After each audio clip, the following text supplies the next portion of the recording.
Hello my beautiful bookish friends and welcome back to my channel. Today we are going to be doing my April monthly reading wrap up and it is a fairly good one for me this month. But before we get into reviewing all these books, I wanted to mention that I upgraded the settings on my camera. I did not know you could do this on your iPhone, but apparently you can. So I'm now shooting in 4K. I don't know if it's going to make a difference. I'm going to get started because I have quite a few books and I want to get through them.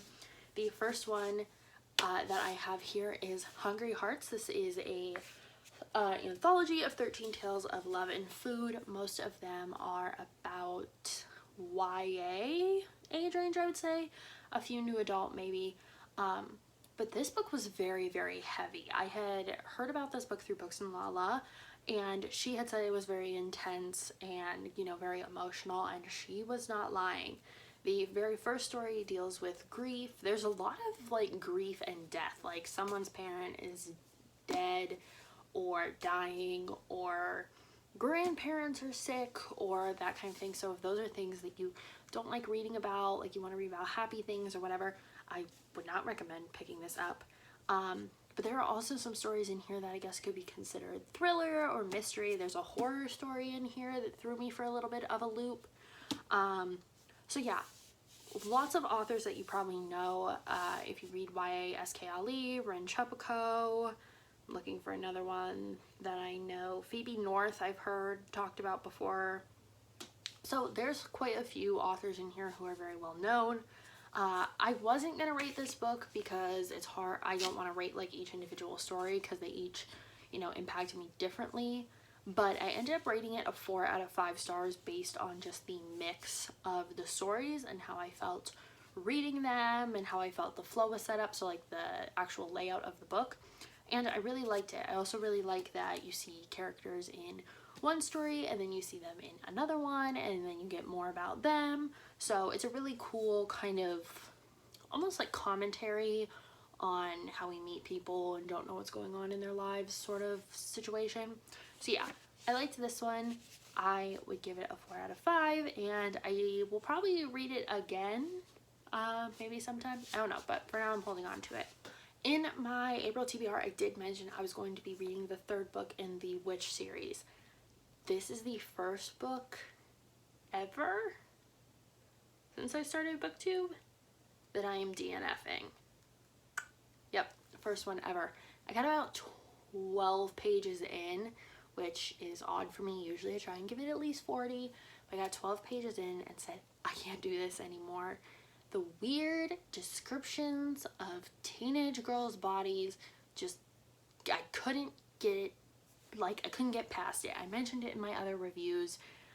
I decided I am just going to get rid of that whole series. It's no longer on my shelves and you will see it in an unhaul coming up because I am getting rid of some stuff. Not a lot, but some. Stuff that I just know I'm never going to read again.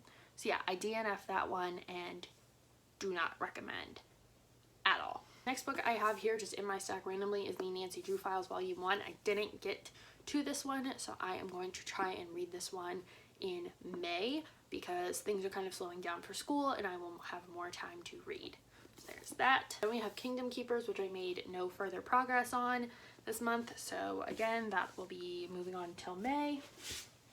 Now let's talk about the other books. The Vanishing Star. I finished it and it is so good. I gave it 5 out of 5. I love where it took us. So this is the second book to Truly Devious right there, and this book drops us about, I think maybe like a month or two, like somewhere around there after the first book. So if you haven't read the first book, I won't give you any spoilers, but basically the events of the first book are still kind of going on. There are still people out there.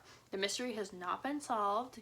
I think you know that from like the Truly Devious mystery has not been solved.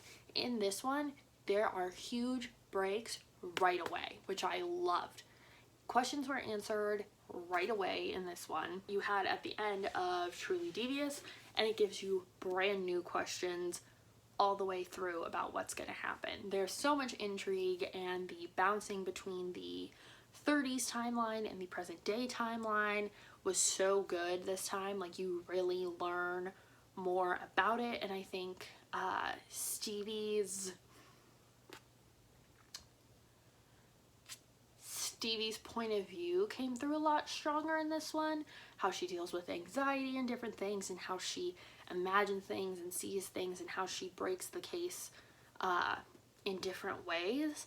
It was so good. I will say there are some trigger warnings. I would say there's definitely anxiety talked about. If that's something that reading about anxiety makes your anxiety flare up, I would, you know, be cautious of that. But there is some death. There's some, I would say, probably emotionally abusive parents in here. So just look out for that stuff. But David and Stevie's relationship it's such a slow burn. Like, you want them together so much, but it's still that will they, won't they? And, you know, I'm not going to tell you what happens by the end of the book or anything, because there's a third book. So we know that the mystery is not solved, but there are other smaller mysteries happening that maybe they get solved, maybe they don't. What do I know?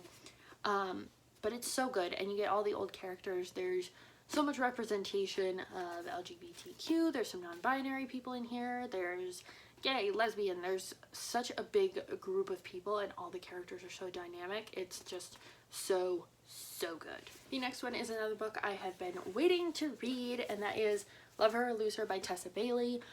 I think I can attest that Tessa Bailey is one of my favorite contemporary writers. I read this book in a day, just like I did with Fix Her Up. I read this in 18 hours, I think. Took the whole day and read it.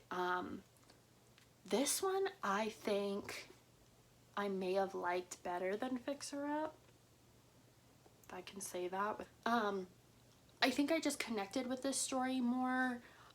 You know, Rosie and Dominic's issues in their relationship, I think I connected with. Like, by page 70 I was crying. I don't know if a lot of people had that reaction, but I did. Just the issues that Dominic had were very deep and, you know, deep rooted, and Rosie leaving him just really shattered him. Because if you don't know, this is basically a love story about a married couple who's been together since high school, and Dominic, the husband, is a former Marine who suffers with PTSD, and Rosie is his wife, who has kind of lost herself in their marriage and hasn't had time to grow on her own because they've been together for so long. So she kind of starts growing on her own when she leaves him, but she doesn't want to be with anybody else. She still wants to be with Dominic, but she wants him to put in more effort into the relationship. And there was just so many points in this book that I was crying and I felt bad, and I, like, that day when Sean got home from work, I was like, I'm a terrible wife, because there were so many issues in this book that made me realize that there was issues within myself that I wasn't dealing with or was, like, being selfish about. So this one in particular for me made me feel things. So I gave it like 5 out of 5, and it's one of my favorite books of the year.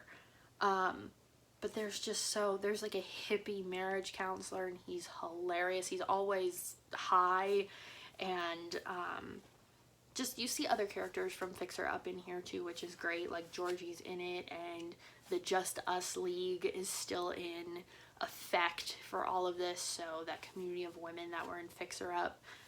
If you don't want to read Fix Her Up, I guess you don't have to, but I would kind of recommend it because it gives you a lot of the basis for Rosie and Dominic's story, and some of the stuff that happens. But I mean, you don't have to, but I would say you'll probably want to. The last book I am not finished with, I am 50 pages in.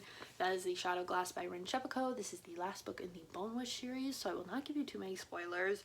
Sorry if this video is kind of weird and rambly and I didn't tell you a whole lot about the books, but a lot of them are part of a series, so I don't want to give anything away to anyone. Also, I hope you like my new narwhals that are on my shelf. I'm on chapter 4.